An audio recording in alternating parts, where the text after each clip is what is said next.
recorded. So for those, so if you guys have any colleagues that might be unable to make the webinar today, then this will be recorded and put on our YouTube page. So give it a few days and it should be back on there. So today what we're going to be doing is running through how to create a stock item on Saffron, how to create a recipe, how to pull off a recipe report, so pulling off the nutritional, allergen information and sort of a recipe card. Once you have those recipes together, we'll run through how to create a recipe report, and then also how to export ingredient information for a product label that's compliant for Natasha's Law. Other things that we'll also go through is how to spot whether a product has been delisted. And then finally, we'll run through just a generic overview of a new module from Saffron called the Wellbeing Portal. Now, throughout the session, you have the ability to ask a question. So at the bottom of your screen, there should be two little speech marks that say Q&A. So throughout the session, by all means, please feel free to ask me a question. These are set to be private, so only hosts can see these questions. So what we'll do, we'll leave some time at the end to run through any sort of ad hoc questions that you may have. So yeah, without further ado, we will get logged into Saffron. So hopefully you guys will be able to see my screen. So Saffron is all online. So provided you guys have access to the internet, you will be able to see and access Saffron. Now, things to note, Saffron's better and more functional on browsers like Google Chrome or Firefox. It does work on the likes of Microsoft Edge. However, you may find when pulling off a report, it might get a little bit clunky. So ideally, if you've got Firefox or you've got Chrome, they work best. So today I'm going to be working off our trial login. So it should be a similar view to what you guys have. So to log on to Saffron, all you do is type saffron.global in the URL bar at the top, and it will take you to a login screen that looks like this. So all I'm going to do, it's pre-saved it for me, but you would type in your login and your password and click login. Now, things to note here, we have got the allergen disclaimer here, so please make sure you guys are reading that. And then also we mention key products that are potentially delisted, are delisted and therefore inactive. But we'll run through that a bit at a later date. But this gets renewed sort of every few weeks on products that are now inactive and are effectively still in some recipes. So we'll come back to that in a little bit. But once you're happy with that, click OK, and it will take you to the main Saffron screen, which they call the hub or the home page. So once you've logged on to Saffron, you will be able to see that inactive product bulletin again, and then also a main menu here. This main menu is also repeated along the left-hand side here. So really, you can either access bits and pieces from the center of your screen, or you can click on the little star button and it will take you to the same menu on the left-hand side. Other things are, there's some additional reports that you may want to take a look at. And also, if you can't remember where something is particularly saved, you can use your search bar, which we'll be using in a little bit. So the first part of this training session is we're going to run through the stock items section of Saffron. Now, not necessarily everyone needs to use this part of Saffron, but there are customers that potentially buy products from maybe a local butcher or a local greengrocers or another wholesaler. So we are going to run through how to create a stock item that you may get from another supplier. So to create a stock item, all we're going to do is click on stock items, and it will take us to the stock item screen. Now, one thing to note, the stock item screen is very similar to the recipe screen. So sometimes you might find you're searching for a recipe and actually you're within the stock items section of Saffron. Now that has caught me out before, so just bear that in mind. But yeah, once you get a bit more familiar with it, you'll realize actually some of the fields are slightly different, but a key identifier is this little heading here that says stock items. Now, as part of signing up with Saffron through Creed, you guys will have access to all of the Creed products, okay? So this will come in handy when you're creating your recipes at a later date.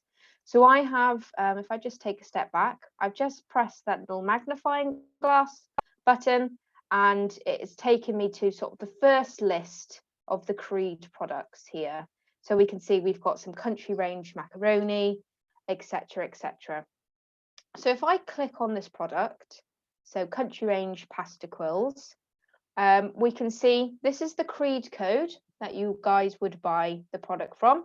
We have a description and a pack size as well. So this information is loaded onto the system for you. We also have the 14 major allergens and sub-allergens preloaded for that product. So that takes away the stress from you guys in terms of getting that information. That's already on the system.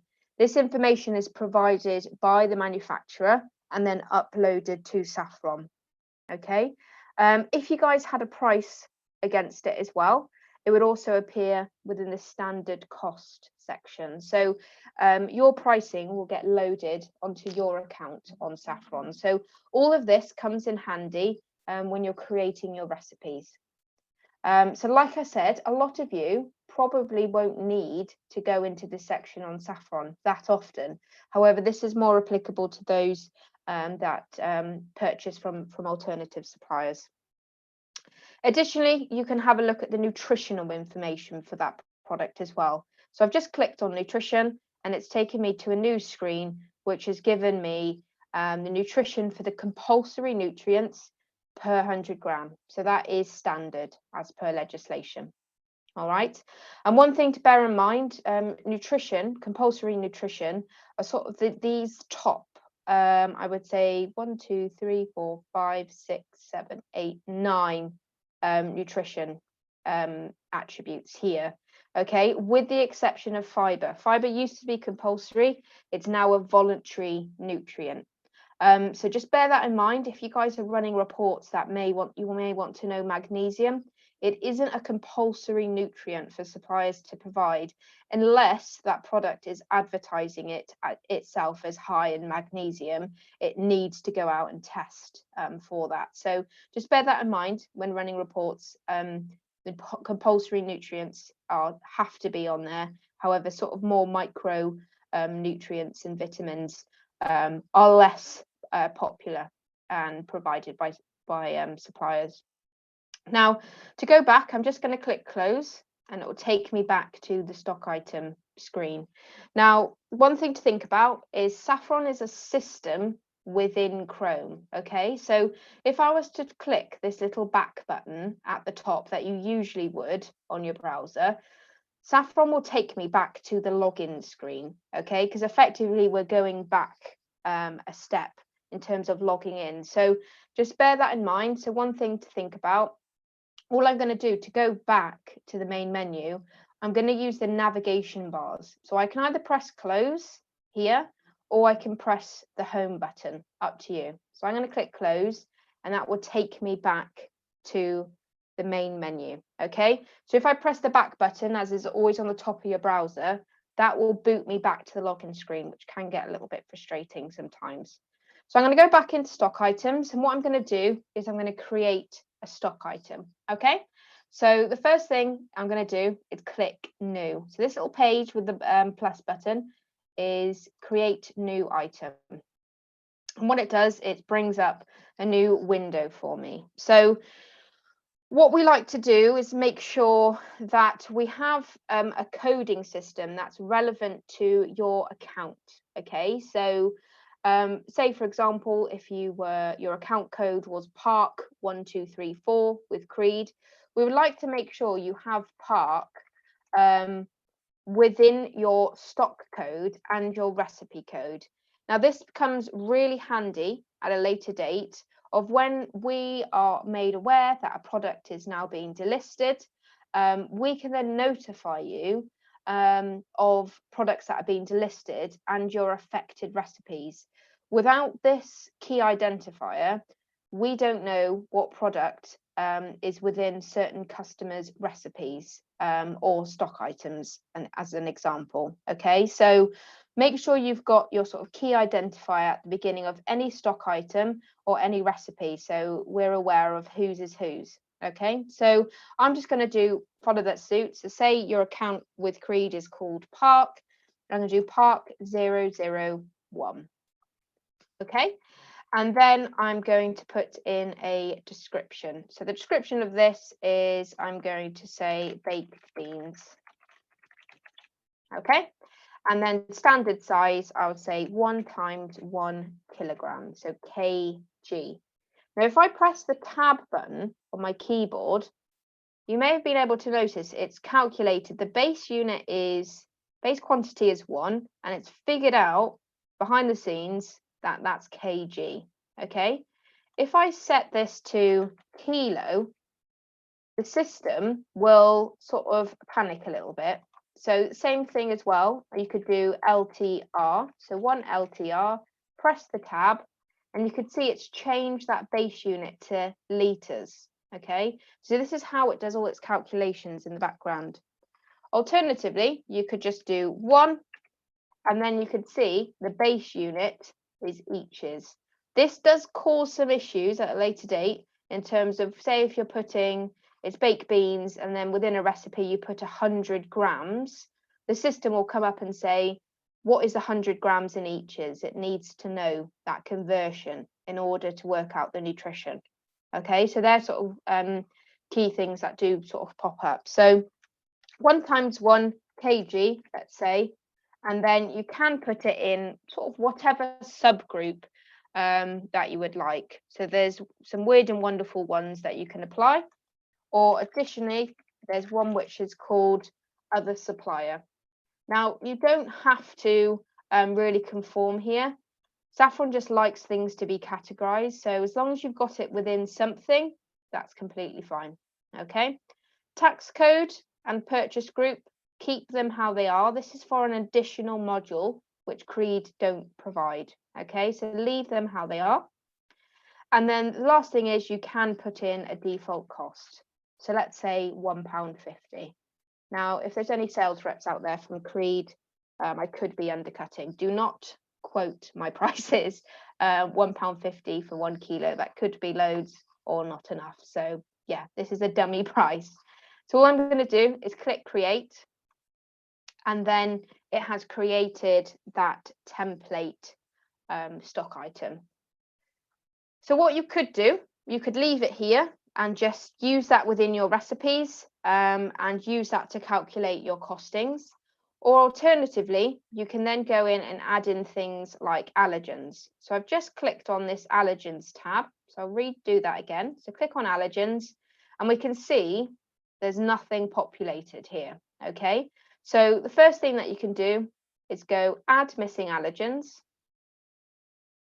And what it will do is auto-populate all of your allergens with does not contain.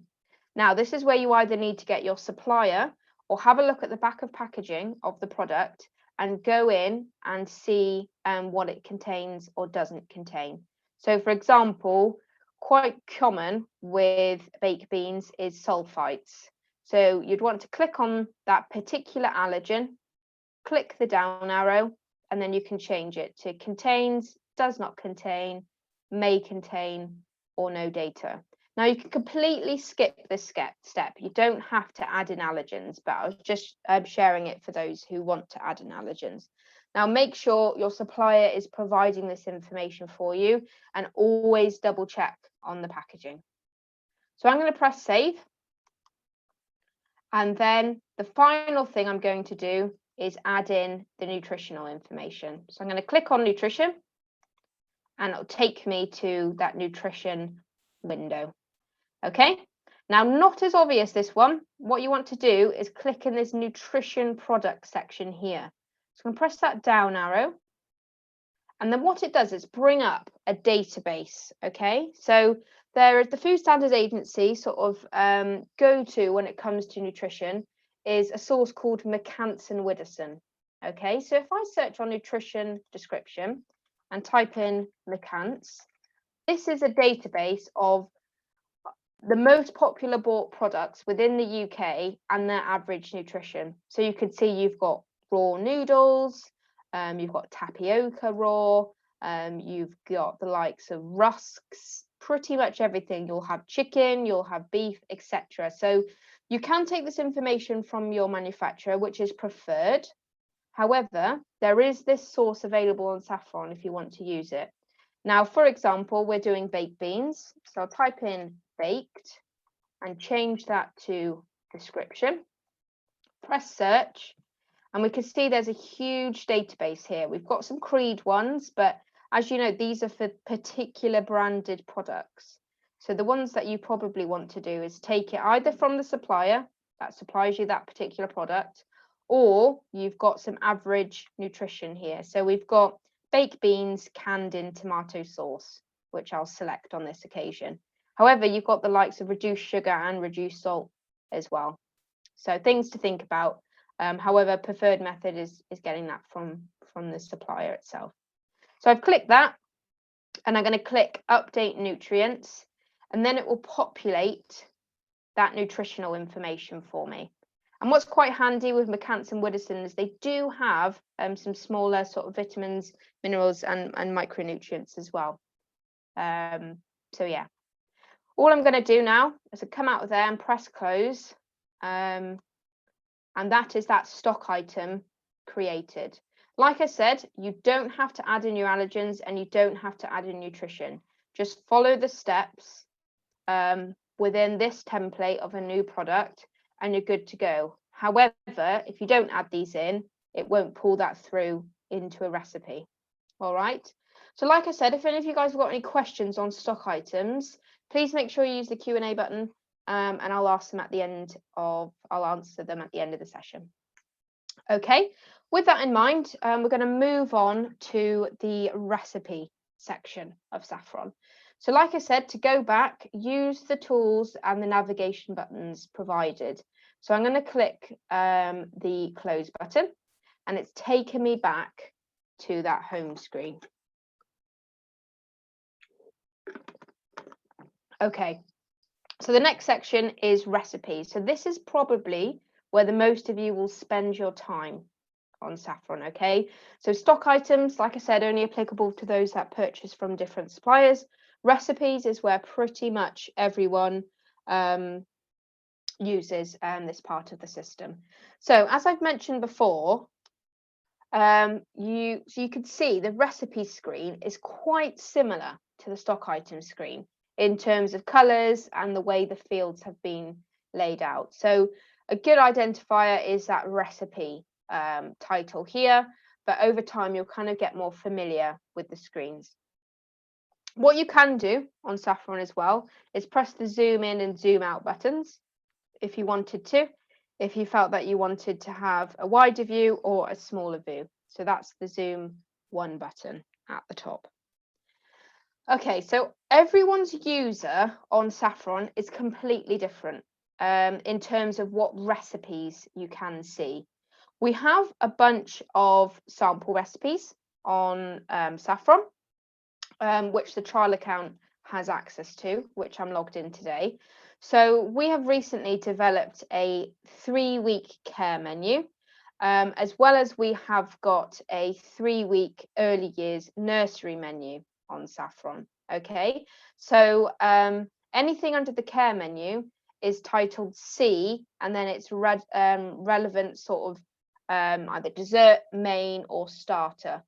But these are also great for anyone, really. You know, you can pick and choose. So doesn't necessarily mean that product is, you know, just particular for care. You know, you can take this and get inspiration from it and use it within your own license on Saffron.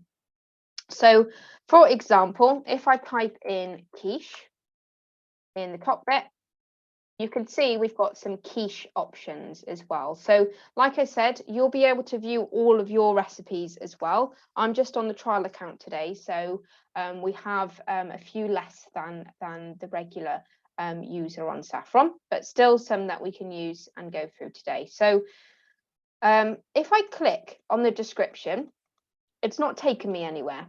That's because Saffron uses codes as its link, okay? So you could see anywhere where it's in blue, that means it's a link, okay? So it's going to take you to somewhere else. So if I click on where it says C main 004, if I click on that, it will take me to that recipe. Okay, so we've got our recipe code, the name of the recipe, and then how many people, as in the yield that it makes. And if I scroll down, you'll be able to see all the ingredients needed to make that dish. Okay, and these are the Creed codes that you buy them from. Then you'll have the amount needed to create 10 portions. And if you have a cost against that product, it will come up with the particular cost for that amount. Now we can see there's a few zeros here. This is a trial account, so there will be some missing prices on here, but that's a really good indicator. If you have a product within your recipe that has zero cost against it, the likeliness is that you haven't purchased that product, okay? You can go ahead and use it if you are developing your recipes, but please make sure you get in touch with your account manager in order to get that product added to your contract, so you can purchase it and order it from Creed. Okay. Additionally, you can add in a method if you wanted to.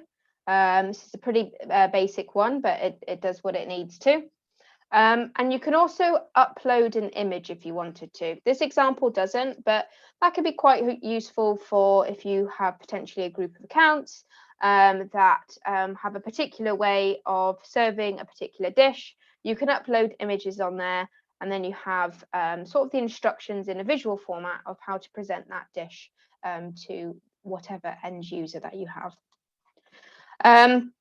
So what we're going to do is we're going to jump into creating our own recipe before we go into how to pull off a report. Okay, so what we're going to do is press create new, so exactly like we did for the stock items, and it takes us to a new screen.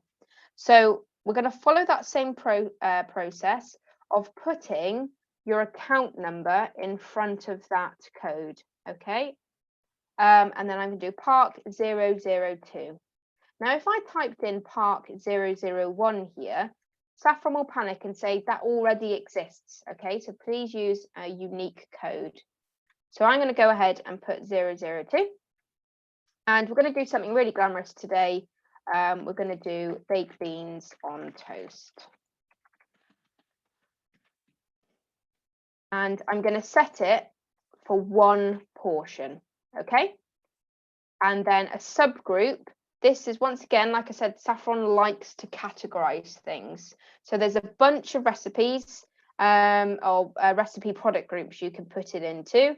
Alternatively, you can just put it in a product group called recipes if you wanted to. And then you can click create. And then that's created that template recipe for you.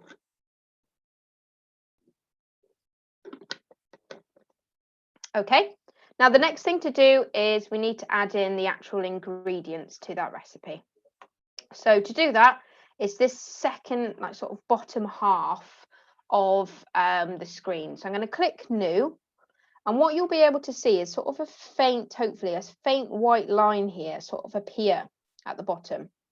This is then where you enter in that particular product you want to add.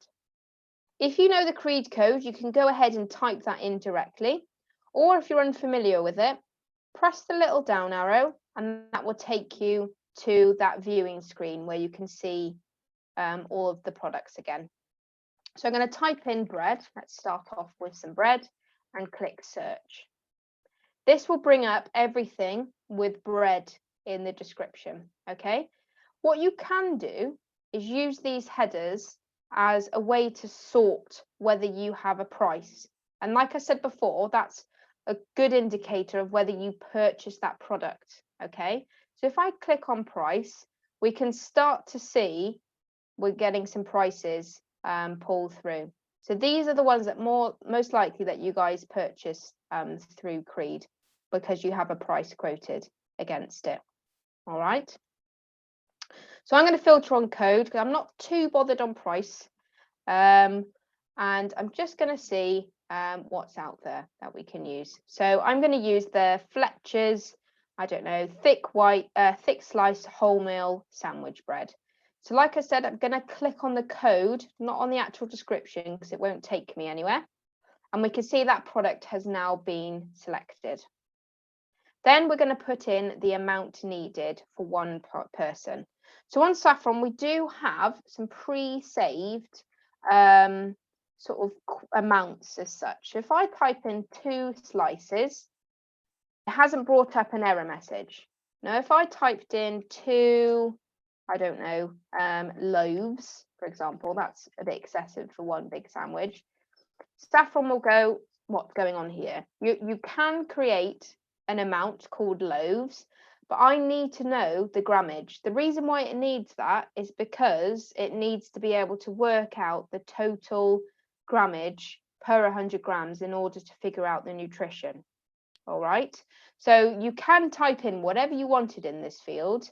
You know, potentially you could do 2 bread slices if you wanted to, and the system says, yeah, you can add that in, but what is that in grams? All right, but there are some pre-saved ones, so I'm going to do 2 slices, and it's accepted that for me because it's not brought up an error message. Next, I'm going to click new, and you can see it's brought in another line. And then we're going to add in our next ingredient. So I'm going to type in Flora. Let's have a look. So we could see there's a lot of products that we sell with Flora in the description. So we've got some sunflower oil, double cream, and spread. So I'm going to use the spread. And then say, for example, I don't know, 15 grams of Flora. And then the final one is we need to add in our beans. So I'm going to click the down arrow, and then I'm going to type in beans, and it will bring up anything with beans in the title. So likewise, you can filter on that price to see whether you've got a price against it, or alternatively, you can have a scroll and look through it. So we've got some Heinz baked beans here. And let's say, I don't know, 100 grams. This could be too much or not enough. And then we're going to click save. Once you've saved the product and you find, actually, I don't want to use the Heinz baked beans, I want to use the baked beans that we set up previously. To remove that product from Saffron, click anywhere on that line for that product, and then click delete, this little minus button that says delete. Saffron will grey out that line for you, and then all you need to do is press save, and then it will remember that it's deleting that product. Now what I'm going to do is I'm going to replace that with the beans that I created earlier. I'm going to press the down arrow, type in beans, and I can actually use the code filter here, and we can see we've got our baked beans there. Press 100 grams. And then save. So to follow that again, if I want to delete that line, I'm going to click anywhere on that line, click delete, and then press save. So you know it started to delete it because it's grayed out that line for us. Okay. I'm going to add the new line, and then I'm going to put those Heinz baked beans back in. Okay. Sometimes that's a bit of a sticking point. We get questions on that a few times. So if I go, I don't know, Heinz baked beans, there we go, that's a bit better. and let's say 100 grams. Okay, once you've done that, you can add in a method. Don't have to, not compulsory. You can add in your method there, and that will show up in your reports. You could bullet point them, you could number them, whatever you wanted to. This is a free text field, so you could do whatever. Then you also need to go to this next section, which is really important, and it's called FOP. Okay, FOP stands for front of packaging. Okay, so that Saffron would ideally like you to weigh your recipe at the beginning, and then once you've cooked it, weigh it at the end. Now, I've been working for Creed for 6 years and presenting this system to many cooks and chefs out there, and majority of them work off ticking this FOP, no weight loss button. Okay, without that, it won't run your nutritional information. Okay, so without ticking that button, the traffic light detail, which I'll show you in a little bit, so that traffic light report will come up not coloured in effectively. So without ticking that button, it won't calculate your nutrition. So just bear that in mind. So we've got our ingredients. We've got some costs. So just remember, if something has a zero cost, that probably means you don't purchase that yet. But if you want to, by all means, contact the account manager. And then you can see up here, it's calculated a total cost for our recipe. Okay. So if I click recost, it will give me a standard cost, which is the cost per portion. Now, these are obviously the same because we've set our recipe to one portion. That's something that's quite handy. You could say, actually, 14 pence is probably a little bit too pricey, or against our budget, or actually we can do a little bit more. You can tweak whatever. So say if I put 50 grams of Heinz baked beans, then click recost, it's then recalculated that total cost for our recipe. You also can add in certain price lists, which will give you a recommended selling price on Saffron as well. So it's a little bit of a backwards way of working with this one. So you can't say I'm going to type in here and say I want to sell it at £4.50. You have to give it price lists that kind of jump up at 5% sort of markup each time. But that gives you a bit of an indicator on your markup. So say, for example, you work at 70% markup, it will give you a recommended selling price of 24 pence. So that kind of gives you an idea. It's not the main function of Saffron, but can be quite handy should you need it. So I'm going to press save, and then we'll jump into how to create a report. So to create a report, you will go into whatever recipe that you're using and then click this drop down button. Now, sometimes this drop down doesn't appear when you're screenshotting on webinars, but what I'm going to be clicking on is full recipe detail, and then I'm going to click report. And what this will do is run a report for all the possible information that you could need within a recipe. So a bit like a bespoke recipe card. So you'll have the total ingredients, the quantity, your method, if you've put in a method, and it's calculated your nutritional information, as well as flagged up the 14 major allergens and sub-allergens there. All right. And then what you can do, you can download or print this. A lot of people will print this and put this in booklets back of house. Or alternatively, you could download this and put it on a centralized share drive. So I'm going to press close, and I'm going to run through another report for you before we move on, and that is recipe with allergens exploded. Now, what this is a nice summary of the allergens within your recipe, and then whether that particular product contains or doesn't contain. So a quite nice visual way of demonstrating the allergens.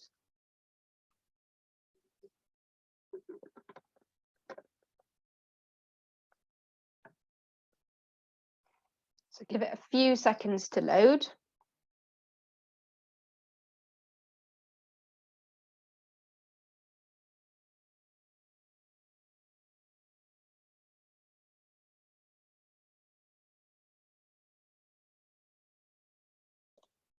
Okay, so as you can see, I'll just zoom in a little bit. You've got your 40 major allergens and suballergens at the top, and then it's summarized the recipe as a whole. And then you can see it's drilled down per ingredient. So we can see it contains gluten, and that's coming from the bread, and it may contain barley as well. And it may contain milk, and that's coming from the flora spread. It contains soya because it's a full circle. That's coming from the bread again, and it contains wheat, and that's coming from the bread. So a nice visual way to pull off the report and see your allergens there. So like I said, you could print that or download it. As always, be careful when you're printing things because allergen information can change. So bear in mind you're looking at this information and always cross-checking against the label. So I'm going to press close, and I'm going to take me out of there. So the Saffron user guide, we have got a user guide available. So please feel free to email the data team, which the email address is at the end of this presentation, and we can send that user guide for you. And in that particular user guide, sort of runs through all of these reports. So if you want to know what these reports do, we don't have enough time to run through them today, but the main ones are the likes of that full recipe detail and that recipe with allergens exploded. But by all means, they all kind of do similar things, but in different formats. So, have a look at a recipe and pull off a different report and see if that's a format that you guys like. Like I said, we're going to move on now to how to create a menu. So if you guys have got any questions, please feel free to use the Q&A box on recipes. So I'm going to press close, and it'll take me back to that main menu. So what we've ran through stock items, we've ran through recipes, and now we're going to run through menus. So menus is basically a collection of recipes. So I'm going to click on menus, and it will take me to the menu screen. Now, you'll be lucky to know that this is a completely different screen, so you won't get confused on your stock items or your recipes. We've got a different screen here. Now, when you first log into the menu screen, you don't see any results pop up down here. That's because we need to click the refresh button, and it will bring up a bunch of menus that have either been pre-saved or you have created yourself. So we have, as mentioned, we've got a bunch of nursery menus. They're called GovNurse. So basically, the government released a bunch of menus for a 3-week menu cycle, which are preloaded on Saffron, which you guys can use. We've also got some example care menus as well. So if I go into this government nursery menu, click on the link here, it will show me the recipes that we've entered into there. So on week 1, day 1 of this nursery menu, we've got yogurt with dried apricots, toasted muffin, fish pie, Eve's pudding, etc., etc. So we've entered the recipes now that we want to put within that menu.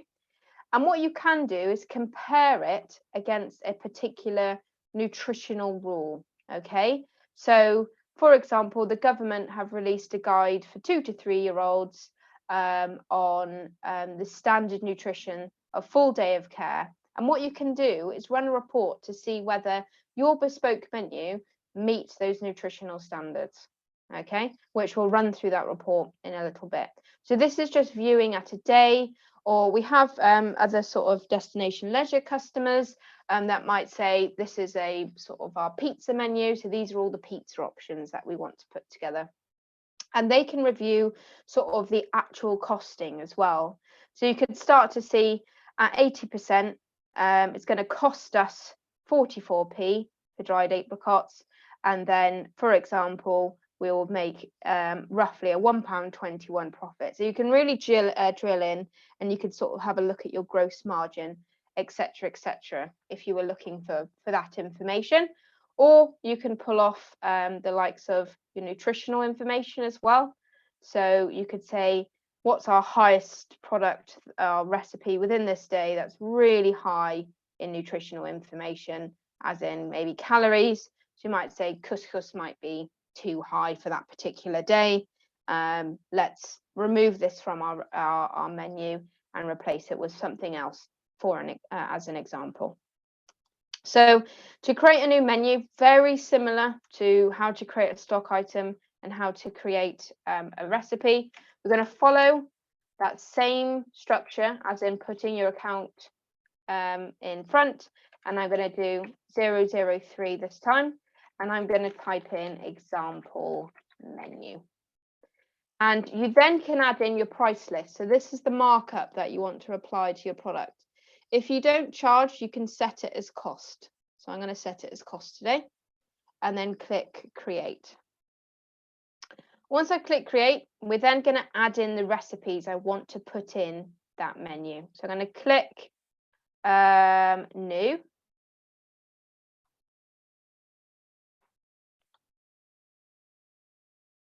And then it will add in that particular recipe. So for example, we added in here tuna jacket potato with sweet corn mayo.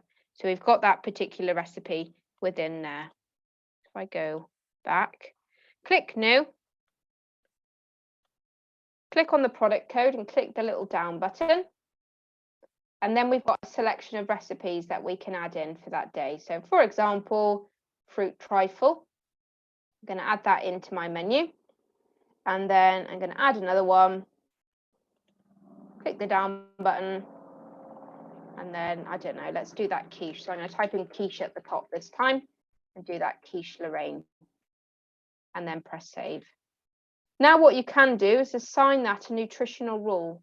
So I'm going to click up here where it says nutritional rule.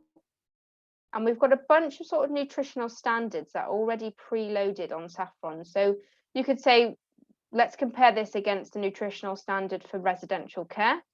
Or we've got a bunch like Caroline Walker Trust have done nutritional standards, or we've got some government guides for younger kids, or primary school lunches, or secondary school, etc., etc. So, for example, let's compare this menu against the government standard for nutritional information for residential care. Now, I've only got 2 things in here, so this is probably not the best example, but if you go to the reports, so this is very similar to the recipes, but this is at a menu view now, so you can start looking at the nutritional information or allergen information at a menu view rather than by recipe. So this is quite handy. So say if you were pulling off, I don't know, you just wanted to know all the allergen information for all of your recipes, you could click recipe with allergens and it will run off all of those allergen information like I showed you in that previous report, one after the other. So that's a bit of a time saver there. Or additionally, we can do, let's have a look, menu nutrition guideline or nutrition chart menu, click report. And what this will do is compare that menu nutritionally against that standard you have set. So what we're doing is comparing my 2 recipes against the government standard for residential care. Sorry. So as we can see, if you zoom in, we've got a grey line going along here. That's the standard that we want to meet. Now, as expected, we can see this is not very good, and we will need to be adding more in. So we could see actually we're really low on calorie information, but doing okay on the saturated fat and salt. And we're starting to get up there with protein, but we definitely are nowhere near the standard. So you could take a look at this and review this, and also create sort of bespoke nutritional plans for people. So you could have a particular person that needs to meet a certain standard, and you can put in this is everything that person ate that day, and compare it against that nutritional standard and use it as support when sort of making decisions in terms of this is what they should or shouldn't eat, but also speaking to sort of professional at all times. Okay. Additionally, if you're not looking to get the nutritional information from Saffron, you can also pull off just a generic picking list as well. So what this does is collates all the products, so stock items within that menu for that day. So then you've almost got a little bit of a tick sheet of going, right, on Monday, this is everything that I need. So you could check check your storage, check your fridge and your chillers, etc., and go, okay, we need to get some custard powder because we're out of stock. And then you could start using that to do your ordering as well to support you there. And you can export that. All reports can be exported. So you can download it, print it, and you can export it into Excel format as well. So I'm going to press close and go back to the menu screen. So yeah, menus can be used in different ways. You can use it to compare nutritional information. You can use it just to roll off a quick list of everything.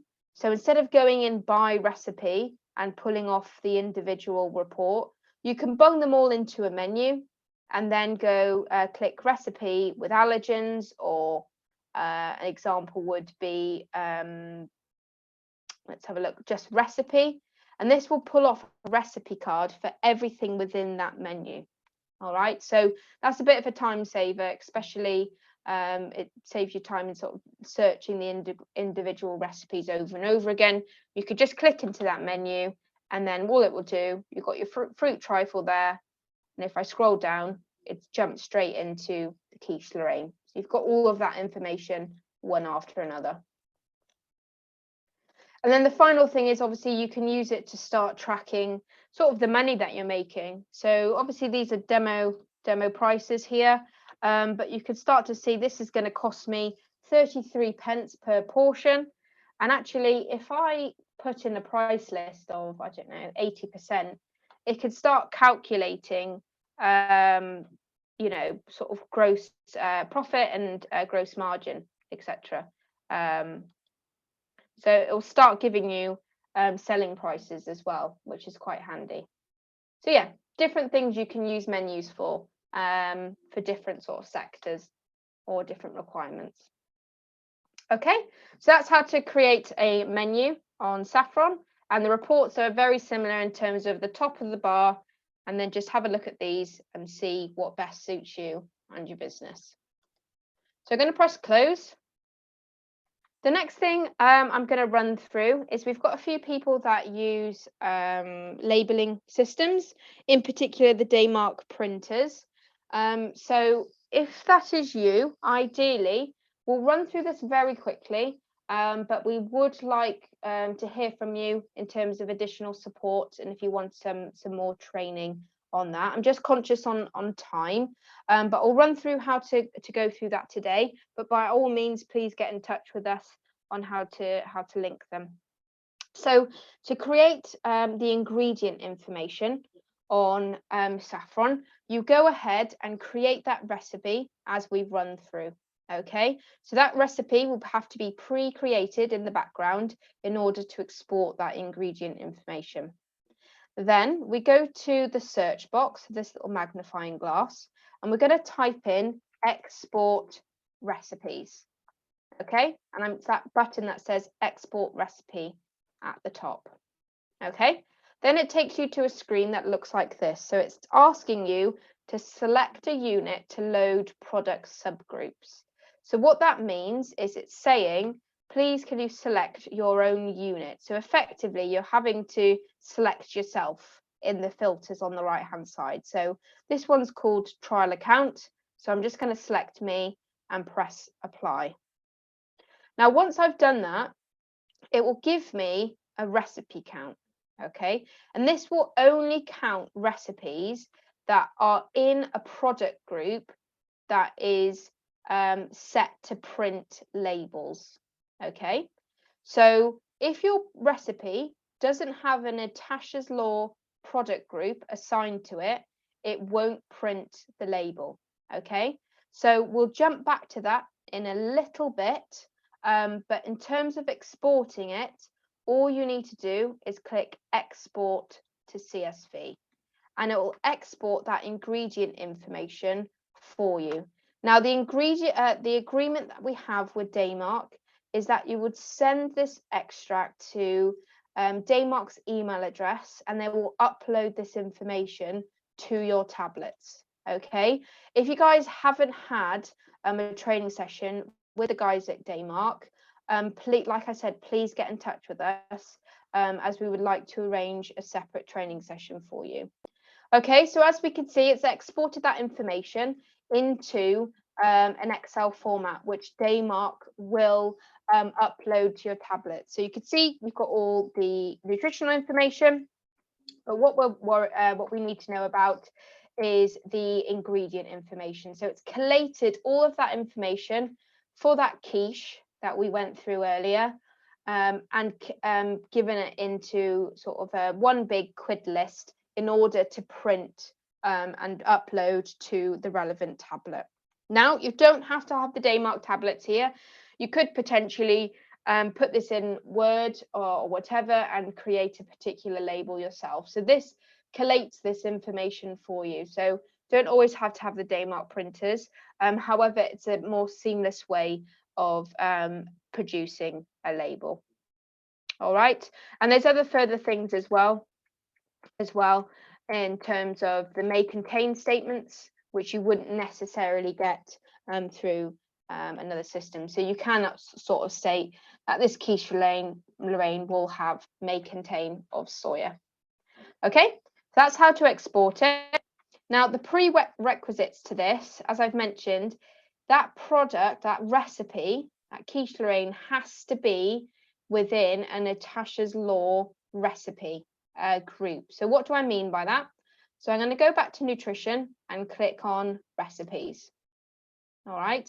And then I'm going to find that quiche product to show you as an example. So I'm going to click the search box. I'm going to type in quiche. And we've got the quiche Lorraine.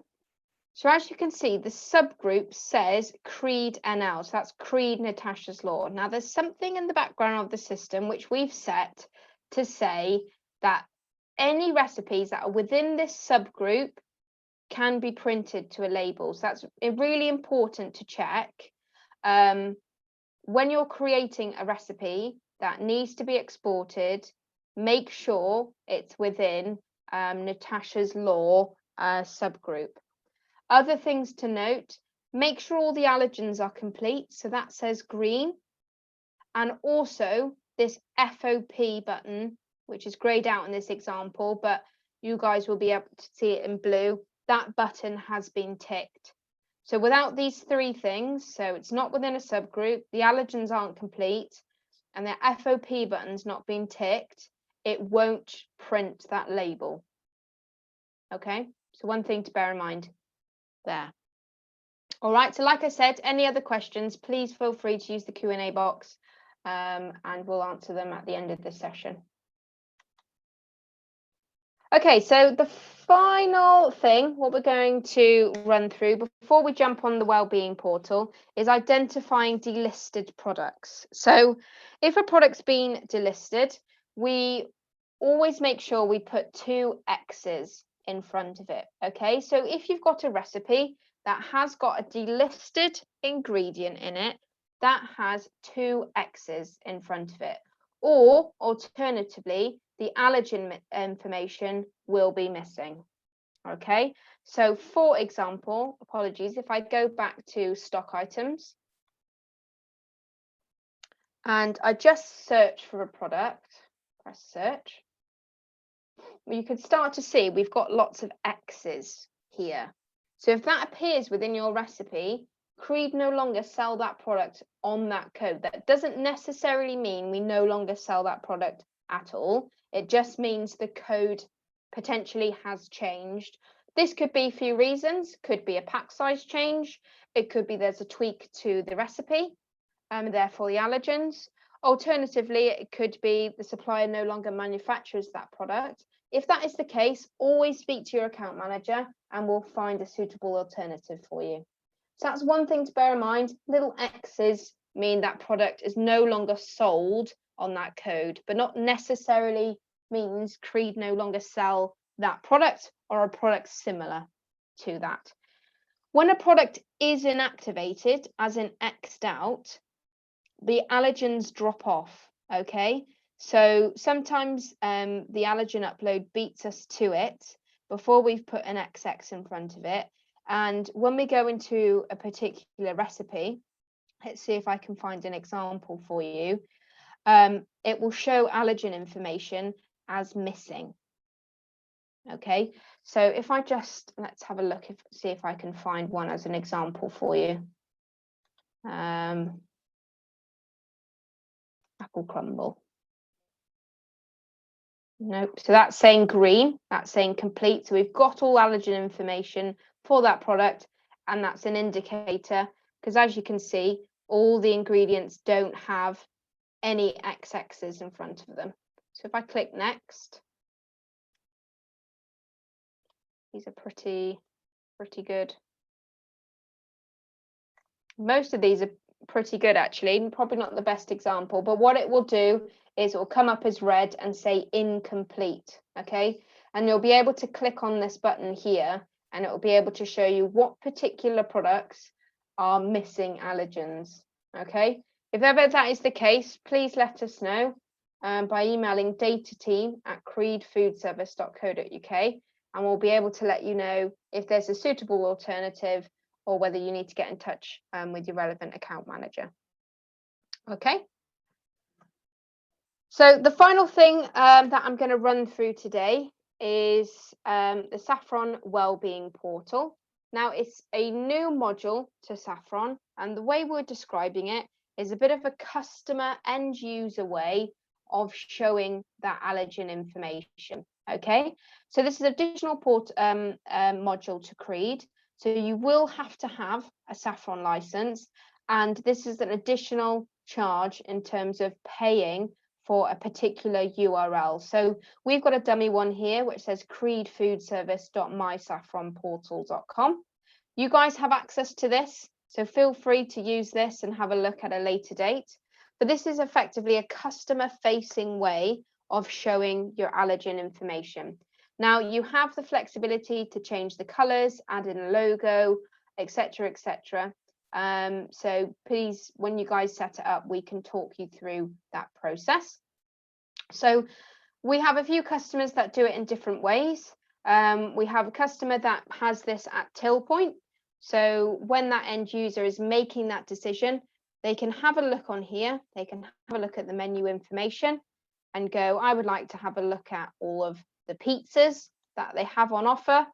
And then they can view a list, for example, cheese pizza and vegan mushroom pizza are the options. Like I said, this is a demo site, so you have an unlimited amount of recipes you can put in here and different menu breakdowns in order to show your end user. Additionally, you can have this your particular URL on a menu. So you could say, for more information, please go here. Or we have got another customer that uses a QR code as well. Now, especially with that new legislation coming into play later on this year with regards to calorie information on menus, this is a nice visual way of showing that information. So we can see cheese pizza per portion is 163 calories. And then you can also see the allergen information. Then if you go back, you can say, actually, I don't fancy a pizza. I might go and have a look at their jacket potato offering. So I'm going to go back, go to menu information, click on jacket potatoes, and then you can see what particular jacket potato offering. I've only set 3 recipes to be live.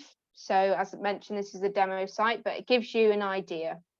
So you can see jacket potato with sweet corn mayo, contains eggs, fish, and milk, and it's looking like 452 calories per portion. What you cannot, and the customer can do as well, is click add to meal. So you can use the add to meal function to start making your own meals. So for example, if I say I would like to have the jacket potato and I feeling like I want to treat myself, so I will have a pizza as well. So I'll just click on pizzas and then add the cheese pizza to meal. You can see it's changed the number to 2 at the top. And then it's totaled the amount of nutritional information for those 2 recipes. So we could see in total For jacket potato, sweet corn and cheese, it's 615 calories. And then from an allergen point of view, I know it contains egg, fish, milk, and gluten. Okay, and then you can empty the meal and then go back to the beginning and rebuild. Additionally, a customer can use the search for dish function. So say, for example, they thought, I don't really want to use the menu. I would like to have a look at products that are exclusive, so don't contain gluten. Or actually, let's say products that don't contain fish, because we've only got 3 examples on here. It will bring up the options that that customer has that don't contain fish. All right, so we've got a lot of other options here. So yeah, this is fully customizable, so feel free to talk to one of your account managers if you're looking to get this part of this module from Saffron. So you can change the colors, you can change obviously the little logos here, the icons. How you structure your menu is completely up to you, and Creed will support you along the way in terms of getting this up and running. So effectively, you can create your own URL and divert your customer or end user to this platform, which for me is far more user friendly and sort of more modern. All right. So that concludes our training session today. So I haven't seen any Q&A questions pop up, but if you guys do have, please feel free to pop them in now. As I've mentioned, this is being recorded, so we will upload this to our YouTube page, so you can access this anytime. Alternatively, there's other methods that we can support you. So we have got a Saffron and Daymark brochure accessible, so please let us know. Or you can just go onto our website as well, and on that will be our brochure, linked to the Saffron videos, how-to videos on the YouTube page, and also you can request a demonstration or have a look at our frequently asked questions. As mentioned, all Saffron related emails, please can you email datateam@creedfoodservice.co.uk, and one of the team members will be able to pick it up and support you in your request. Yes, so thank you very, very much for everyone attending today. I hope you found it useful. Yes, we've had a request for a user guide, so I will make sure that gets sent over to you, so not a problem. Okay, yeah, so like I said, thank you very much, everyone, and I hope you found this informative, and I will speak to you all soon. Thank you.